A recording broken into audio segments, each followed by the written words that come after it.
በጨለመብሽ ጊዜ ገንዘብ፣ ጤና፣ ዘመድ በከዳችሁ ጊዜ የምትይዙት እየለቀቀ ያመለጣችሁ የሰበሰባችሁ እየተበተነ ጤንነታችሁ ጎሎ ገንዘብ ከርቷችሁ ዘመድ ከርቷችሁ ቀኑ ጨለማ ሜዳው ገደል በሆነባችሁ ጊዜ በጨለማው ሳል በር ያንኳኳል። እግዚአብሔር ይክበር ይመስገን። የንጉሱ ልጆች ነን። የጌቶቹ ጌታ የነገስታቱ ንጉስ እግዚአብሔር አባታችን ነው። በሐዲስ ኪዳን የሐዲስ ኪዳን ሰው የሚያሰኘው ይሄ ነው።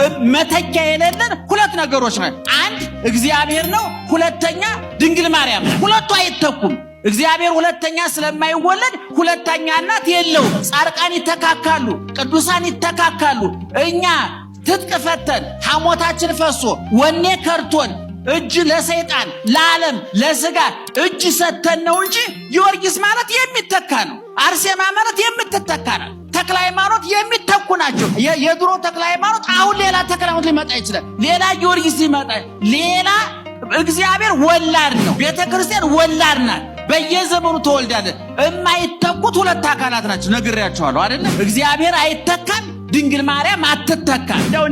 እንደ ጥቆማ ያህል አንዳንድ ሰዎች እነዚህ ዘመን ወለድ ጊዜ ወለድ ምዕራብ ዘመም ሃይማኖቶች ሁለት ስህተት ይሰራሉ። አንደኛ ከመጽሐፍ ቅዱስ አንዷን ጥቅስ ይመዙና ያመልጣል። አሁን የፈረደበት የሮሜ 8:34 ጥቅሳል ልክ ታኝኮ ማስቲካው ያለቀ ስኳሩ ያለቀ ማስቲካ መተፋት ያቃተው ማለት ነው። ብዙዎች አመነጅኩታል። እሱ ዛሬም ማር ነው፣ ዛሬም ፈዋሽ ነው፣ ዛሬም ያው ነው፣ ዛሬም አዲስ ነው፣ ሁልጊዜ ይፈውሳል፣ ያድናል። እንዲገባን አድርገን ካላነበብነው መጽሐፍ ቅዱስ የማይቆረጥም ድንጋይ ነው፣ የማይበስል አሸዋ ነው። ቀላል ነገር አለ። አሁን እናንተ ታማላችሁ።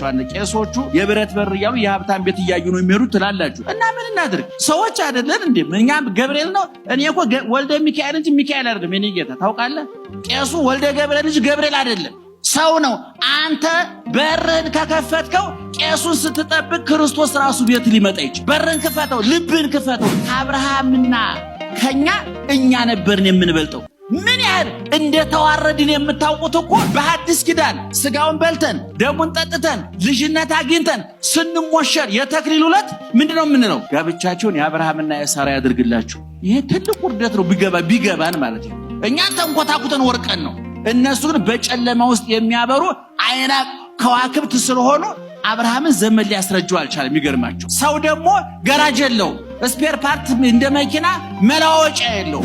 አረ አንቺ 40 ዓመቴ ነው ስትይ አረ ታይ 60 ነው ይላል። እዚህ ጋር የፍታውነታችን እድሜ ያጋልጣል ማለት ነው። ዘመን እግዚአብሔር ግን በግልባጩ ዘመን በበዛ ጊዜ በገዛ ቁጥር በበዛ እያደር የሚጣፍጥ ነው።